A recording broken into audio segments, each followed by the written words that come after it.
Last night I made supper for Gray and his kids, but I took it over there to eat with them. He's still resting and getting his strength back. If you hadn't seen my other videos, he's home from the hospital and doing so much better. But I decided to make cheesy chicken roll-ups. A lot of people call these white chicken enchiladas, but we all know how they come for you in the comments when you call something an enchilada if it's not authentically enchilada. And no, I don't do these with corn tortillas. I do them with flour. So we're calling them cheesy chicken roll-ups. But basically I just got a rotisserie chicken, pulled it off the bone, chopped it up real fine, put a half a block of cream cheese, softened, and then I shredded a whole stick of Monterey Jack cheese. I put a little more than half of it in that bowl with some soul food seasoning, and then I'm going to get it mixed up real good. Make sure that cream cheese gets incorporated all throughout, and then save the rest of that cheese for the top. But we're going to just put some in each of these things. It makes 8. So you're going to take the tortilla and put a little bit in each one and roll them up. And this is what it should look like. I'm just going to set that to the side and start on my vegetables. I wanted to go quick and easy, so I'm using canned vegetables. These are the French style green beans. I drained most of the juice off of them, not all of it. And then I added some chicken broth, some vegetable bouillon, a little bit of my pepper sauce. And if you don't know, that's homemade pepper sauce. It's just peppers with vinegar, but it soaks for a long time. And then I also added a little spoon of bacon grease. I'm going to start on my corn. I like the steamed crisp corn. I used 2 of the cans of yellow and 1 of the white shoe peg. Half stick of butter, salt and pepper. That's usually about all I do to my corn. Sometimes I will add some milk. I learned that from y'all. And it does give it a creamy, sweet flavor, but I just wanted to do it the old way this time. Now that those are going, I'm going to start on the sauce for my roll-ups.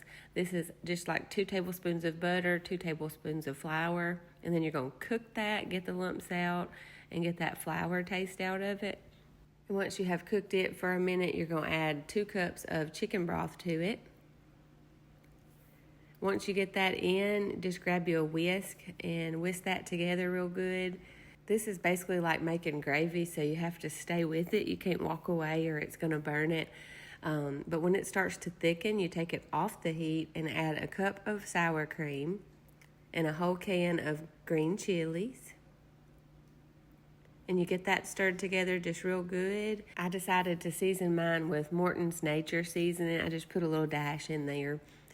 But that's what goes over your roll-ups. So you just pour that right over the top of them. Make sure it gets all over them. You're going to have your oven preheating to 350. Use the rest of your cheese that you saved for the top. And I like to sprinkle a little parsley on mine just to make it extra pretty. And I'm going to put those in the oven in just a minute. But right now I want to show y'all a little secret. I absolutely love these things. It's a silicone divider for your crock pot. And this is how I'm going to easily take all this food to his house without any mess.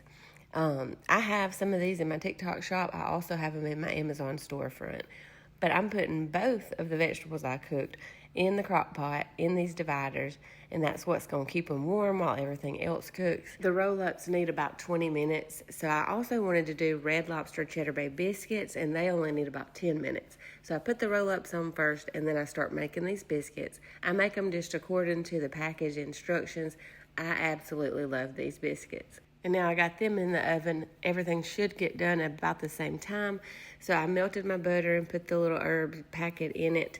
I'm going to brush those on, and then I'm going to transfer these to a to-go container so that I don't have too much to bring back. At the end of this video, I would normally show a taste test and what the plate looks like, and I was going to let his daughter Layla do that, but I forgot by the time I got there. But y'all, this was so good. You need to try it. I love you. Stay classy.